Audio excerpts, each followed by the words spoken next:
Bonjour à tous, aujourd'hui nous allons parler de communication canine.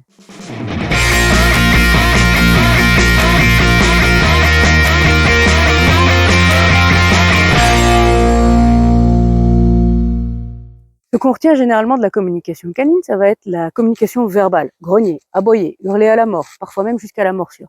Pourtant, les chiens sont équipés de toute une gamme de communication non violente et non verbale qu'on appelle les signaux d'apaisement.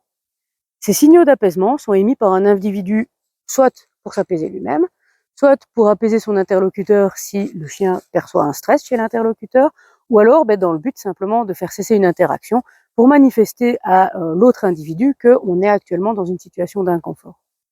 Les signaux d'apaisement peuvent être utilisés par le chien, soit vis-à-vis d'un autre chien, vis-à-vis d'un être humain ou vis-à-vis de tout animal ou de tout objet qui le mettrait dans une situation inconfortable. Les principaux signaux d'apaisement sont se lécher le museau sans avoir bu ni mangé. Bâiller est généralement un signal d'apaisement, les chiens bâillent rarement de fatigue. Tourner la tête à droite et à gauche est un signal d'apaisement assez subtil chez le chien. En fait, il a une excellente vision périphérique et il n'a pas besoin de tourner la tête pour voir sur le côté. Détourner intégralement les épaules et le corps est un signal d'apaisement fort chez le chien. Il demande en fait une pause dans l'interaction. Positionner ses oreilles en arrière est également un signal d'apaisement chez le chien. Évidemment, un chien qui aura les oreilles tombantes nécessitera d'être observé plus attentivement qu'un chien avec les oreilles levées. Se secouer permet au chien de décharger son stress. De même que se rouler sur le sol, dans l'herbe ou sur le béton, si ce n'est pas pour se charger d'une odeur intéressante. Le bisou ne fait pas partie de l'éthogramme du chien. Un chien qui se lèche, qui lèche un congénère ou qui lèche un humain est en fait un chien qui communique son inconfort.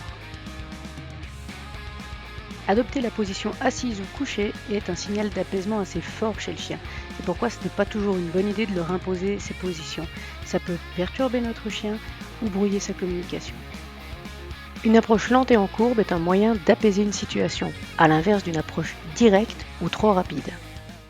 Si l'interlocuteur ne comprend pas le message du chien et continue tout de même son action, on va pouvoir voir se manifester des signes de tension musculaire au niveau de la face, au niveau des pattes, au niveau de la queue, comme dans les signaux suivants. Avoir la gueule grande ouverte et la langue repliée en spatule sur l'avant est le signe d'un grand stress chez le chien. De la même manière, un chien qui a la gueule pincée et la face tendue manifeste également son inconfort. Garder une patte levée est également un signal d'apaisement. Il s'agit d'une façon de mettre une pause ou de ralentir une interaction. Se mettre sur le dos est une demande forte d'arrêt de l'interaction. Il s'agit très rarement d'une demande de caresse sur le ventre, surtout quand c'est accompagné d'autres signaux d'apaisement. Un chien qui va tenir sa tête basse, avoir le dos voûté et la queue entre les pattes est un chien qui manifeste un très grand inconfort. A l'inverse, une position haute avec les pattes bien droites et la queue haute et une crête est un signe évident de menace. Chien figé égale danger. Si le chien n'est toujours pas entendu et si sa communication n'est toujours pas respectée, au bout d'un moment, l'individu va être obligé de durcir cette communication pour en arriver aux signaux suivants. Le mordiment, si ce n'est chez le très jeune chiot, est généralement une demande d'arrêt de l'interaction. Aboyer, grogner ou encore montrer les dents est le dernier recours du chien avant la morsure. Finalement, toute cette communication canine, on pourrait la représenter sous la forme d'une échelle. Et on aurait les premiers barreaux de cette échelle, tous nos signaux d'apaisement qu'on a vus en tout premier lieu. Ensuite, plus le chien va être obligé de durcir sa communication, et plus on va entrer dans de la communication active et violente. D'abord avec des signaux de tension manifestes, puis dans de la menace ouverte, et au sommet de cette échelle, on retrouvera la morsure. On pourrait faire le parallèle entre la communication canine et la communication humaine. Si un inconnu dans la rue nous agresse ou nous dit quelque chose de désagréable, le premier réflexe qu'on aura, communication non verbale, on va froncer les sourcils. À partir du moment où l'individu en face de nous comprend notre inconfort, comprend notre communication et arrête cette agression, le conflit est désamorcé. Si l'individu en face ne perçoit pas notre inconfort et continue, qu'est-ce qui va se passer? On va avoir des signes de tension physique qui vont se manifester chez l'humain. On va serrer les poings, remonter les épaules, peut-être rentrer le dos. À partir du moment où l'individu continue encore son agression, qu'est-ce qui va se passer? On va passer dans de la menace beaucoup plus proactive, de la menace ouverte, soit verbale, soit de la menace physique en levant la main, levant le doigt, etc. Et si l'individu n'arrête pas son agression, s'il continue, qui nous pousse vraiment dans notre retranchement, finalement, on n'aura pas d'autre choix pour nous défendre que d'agresser pour repousser notre agresseur. On peut retenir quoi de cette communication canine? Deux choses. Premièrement, il est essentiel de comprendre les signaux d'apaisement, de les repérer, de les écouter et de les respecter, justement pour éviter que le chien n'ait à durcir cette communication. Le chien est un animal social.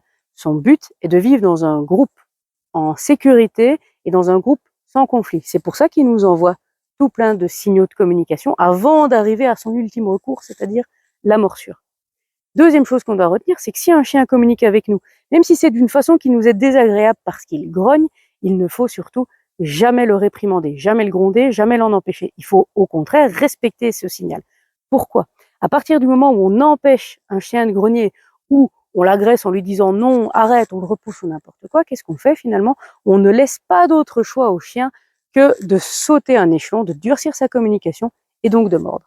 Et à force de réprimander le grognement, par exemple, ou l'aboiement, qu'est-ce qu'on va arriver à créer? On va réussir à créer un chien qui ne va plus prévenir et qui va finalement mordre ou agresser comme ça, sans plus avoir grogné et sans plus avoir envoyé d'autres signaux de communication. Donc surtout, le plus important, écoutez vos chiens, respectez leurs demandes. J'espère que cette vidéo vous aura appris des choses et je vous dis à la prochaine fois.